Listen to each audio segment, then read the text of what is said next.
Peninsula, we're at the Losail International Circuit near the capital city of Doha. Just a few more moments and we'll switch to the starting straight for the Moto2 class race.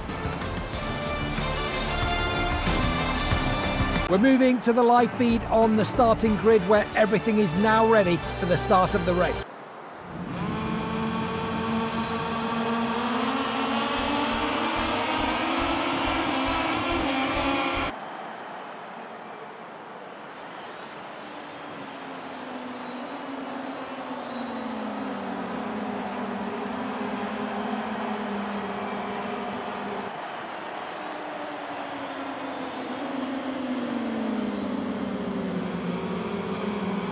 Sighting lap complete. It's important to have warmed up the tyres or they could have problems on turns 2 and 6.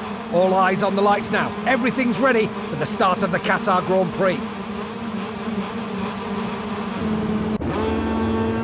It's lights out, and we are racing in Qatar in Moto2. Really good start from the second row by Tony Arbolino. Canet's absolutely botched the start. Canet is going backwards. That was a horrendous start from the 44 bike. From pole position, he's going to be struggling to keep himself inside the top 10 as they sweep through the first corner. A howler for Canet from pole. Well, if there was ever a way that he was going to lose the opportunity to see that first win, that's Qatar, and he runs into the back of Arbolino. Qatar, and an incredible start. Which burns it into the turn one. It's not going to allow Out of seat there as well. They squeeze the power going through turn 2. Arbolino was aggressive there, wiping the nose of Guevara in that first corner. So through the first split, Canet pole to 8th place. A disaster in Doha early on. 7th now. It looked like he was on the inside of Zonta Van Der Gorp. Canet very quickly. Oh my word, that might be the best thing that could happen for the entertainment of this Grand Prix because he's clearly the fastest out there. Arbolino trying to get up the inside of Arenas, who's the second of the Grassini bikes. It's Gonzalez who got the better of it off the line between those two machines. Gonzalez second up behind Lopez.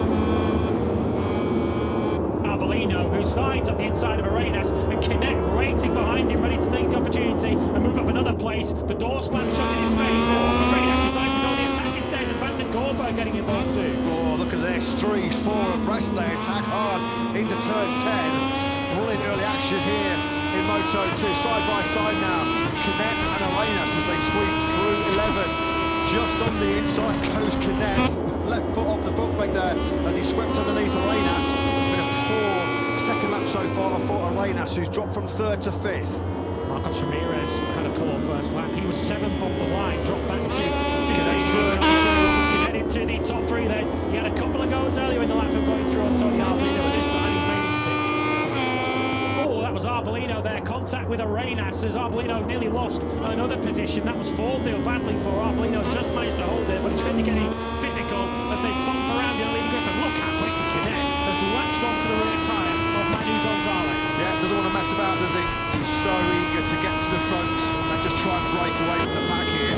Gonzalez and Lopez directly ahead of him. He's all over now the rear tyre of Gonzalez on that QJ Moto Grassini bike and just effortlessly moves on through into turn 6.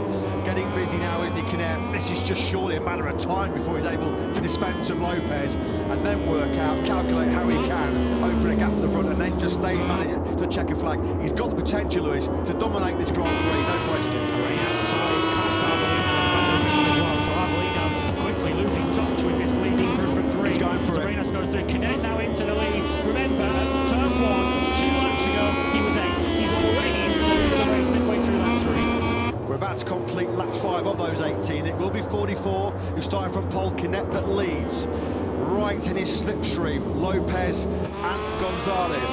Still about half a second gap then back to Arenas. So here comes Lopez from a long, long way back. He's going to run in hot. Does he know he's going to bring it down to the apex? No, he just runs in fractionally wide.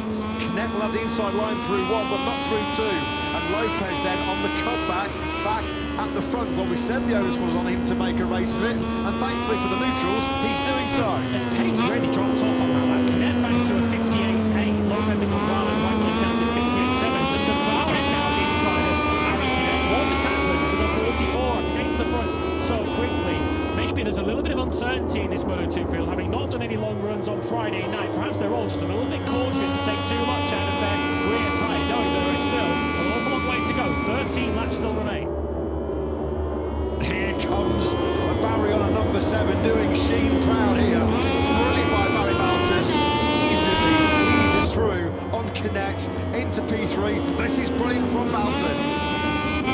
Arbolino, just a passenger. It's Vietti passing Absolute passenger. Just absolutely nothing he can do. Lopez now does fight back on Gonzalez. He hits the front again. Gonzalez now is going to be back in P3 because Baltas up in the second. Lewis, who on earth's going to win this race? Well, I'll tell you what, if these lap times continue, Sergio Garcia might win this Grand Prix. Once again, he did a 1:58.6. He is miles faster than the leaders are going, who are in the 59s. Baltas did a 58.8, Agura a 58.9. But once again, Sergio Garcia has by far and away the best pace in this race. He's the fifth rider in your picture. Boscascuro might win this Grand Prix, but we all thought he was going to be firmly out of the game. It's all down to the LTL's had a side team potentially, unless Alonso Lopez can hold up this train behind him. Through the final corner we go. 1 lap remaining. It looks like for the first win of the Pirelli era in Moto2, it's a straight shootout, a showdown between Lopez and Baltas. Final lap underway. Maybe Baltas is just thinking, turn 16, final lap, just stopping at the inside of Lopez, and he's got no time to respond with. Turn 1 has been ticked off for Alonso Lopez. We know how good he is under braking into turn number 1. Of course, the differing lines with Boscascuro and the calyx of Baltas. Baltas swarming all over the 21, which has led for lap after lap. He'll be praying for that checkered flag in around about a minute and a half's time. It is just between these two. Garcia's brilliant charge, just running out of steam late on here. Although is he? Because he starts to climb back yards and meters on the top two. It is still Lopez. He's done so much of the hard work, so much of the hard grafting from this Grand Prix. And look how tight he goes. Look how defensive he goes into turn 6. There was nothing that Baltas could do about that. That's proper hard defensive riding by Lopez. A good racecraft from Alonso Lopez there, just holding the middle of the racetrack, forcing Baltas to either take an exceptionally tight line into turn number 6 or go around the outside. He'll have to do the same, surely, into turn 10 as they tip it right through 9 now. Baltas almost lost the run into 10, which leaves him too far back for an attack here into the left-hander, so that's another opportunity. Ticked off for Lopez. Yeah, Lopez now. He will not know how good Baltas has been through turn 15.